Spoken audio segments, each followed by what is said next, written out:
નમસ્કાર. આજના આ ખાસ વિશ્લેષણમાં તમારું સ્વાગત છે. દોસ્તો, આજે આપણે મહાભારતની એક એવી અદ્ભુત અને રોમાંચક કથા પર વાત કરવાના છીએ ને, જે સાંભળીને ખરેખર મજા પડી જશે. આ કોઈ સામાન્ય વાર્તા નથી હો. બે ભાઈઓ વચ્ચેની એક જબરજસ્ત રકચક અને નાટ્યાત્મક વક્રોક્તિનું આ એકદમ ઉત્તમ ઉદાહરણ છે, જે સીધું જ સંસ્કૃત સાહિત્યમાંથી લેવામાં આવ્યું છે. તો ચાલો ફટાફટ શરૂ કરીએ. અરે વાનર, એક પ્રાણી થઈને તું એક શૂરવીરને રોકવાની હિંમત કેવી રીતે કરે છે? જરા આ કઠોર અને અહંકારી શબ્દો સાંભળો. આ વિધાન એક એવા યોદ્ધાના ગર્વને એકદમ શાનદાર રીતે દર્શાવે છે, જેનો અહંકાર હવે બહુ જલ્દી તૂટવાનો છે. આ વાક્ય સાંભળીને જ આપણને ખ્યાલ આવી જાય છે કે આગળ પરિસ્થિતિ કેટલી તણાવપૂર્ણ થવાની છે, ખરું ને? તો હવે સૌથી મોટો સવાલ એ છે કે જ્યારે કોઈના અડગ અહંકારનો સામનો એક અવિચળ અને દિવ્ય શક્તિ સાથે થાય, ત્યારે આખરે પરિણામ શું આવે? આજની આપણી આખી ચર્ચા બસ આ જ કેન્દ્રીય પ્રશ્નની આસપાસ ફરવાની છે, જ્યાં આ બંને શક્તિઓનો ટકરાવ તો નિશ્ચિત જ છે, અને તેમાંથી મળતો બોધ તે તો ખરેખર ખૂબ જ ઊંડો છે.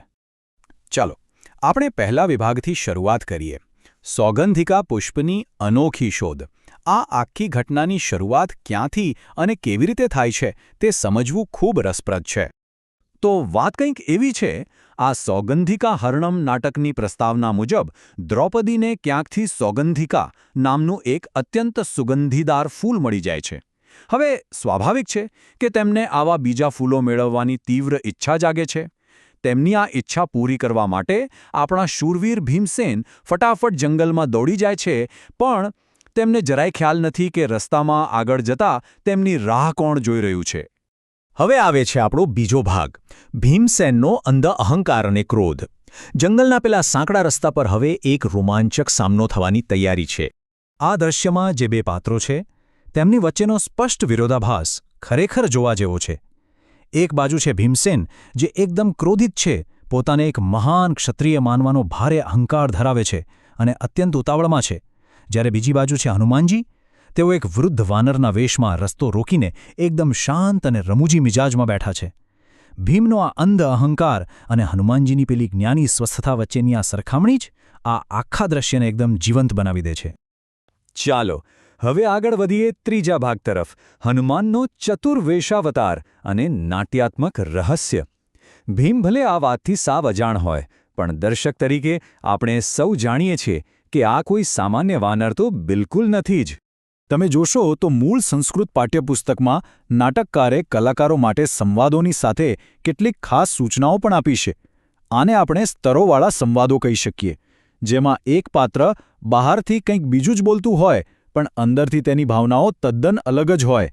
આ જ વસ્તુ આ દૃશ્યમાં એક જબરદસ્ત રમૂજ ઉમેરે છે.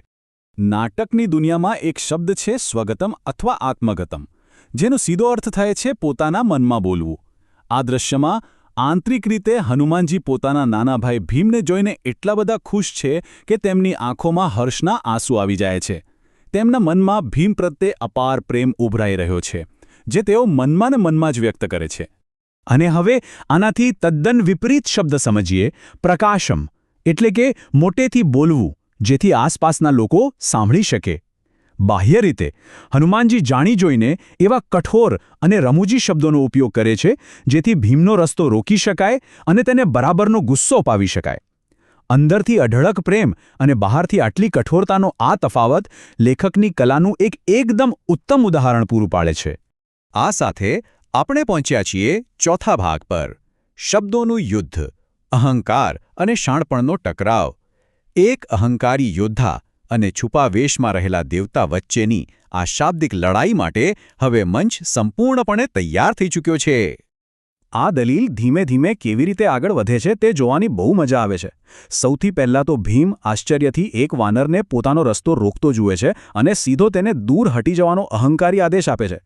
પણ સામેથી પેલો વાનર તો જરાય દાદ આપતો નથી.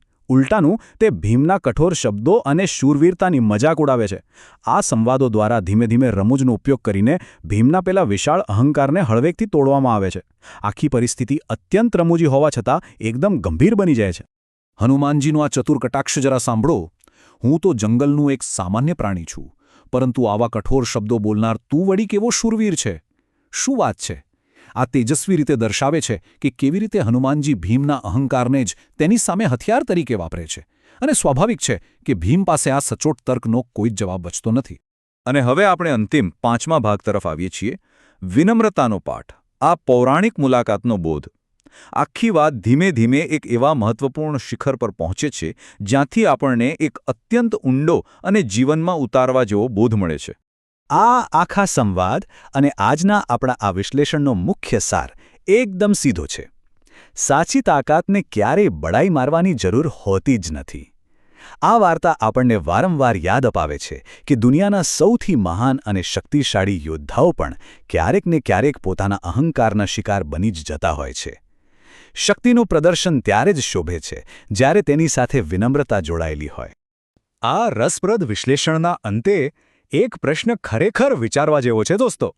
જો અત્યંત શક્તિશાળી ભીમસેન પણ પોતાના અહંકારથી આટલા અંધળા થઈ શકે છે અને પોતાની બરાબર સામે ઊભેલા પોતાના જ સગા ભાઈને ઓળખી શકતા નથી, તો પછી આપણા રોજિંદા જીવનમાં અહંકાર કેટલી વાર આપણી નજર સામે રહેલા સત્યને જોવામાં અવરોધરૂપ બનતો હશે? જરા વિચારજો આ વિશે. આ પ્રાચીન સંસ્કૃત સંવાદમાં છુપાયેલું આ કાલાતીત જ્ઞાન ખરેખર અદ્ભુત છે. મને ખાતરી છે કે આજના આ વિશ્લેષણમાંથી તમને ઘણું નવું અને રસપ્રદ જાણવા મળ્યું હશે. આવજો.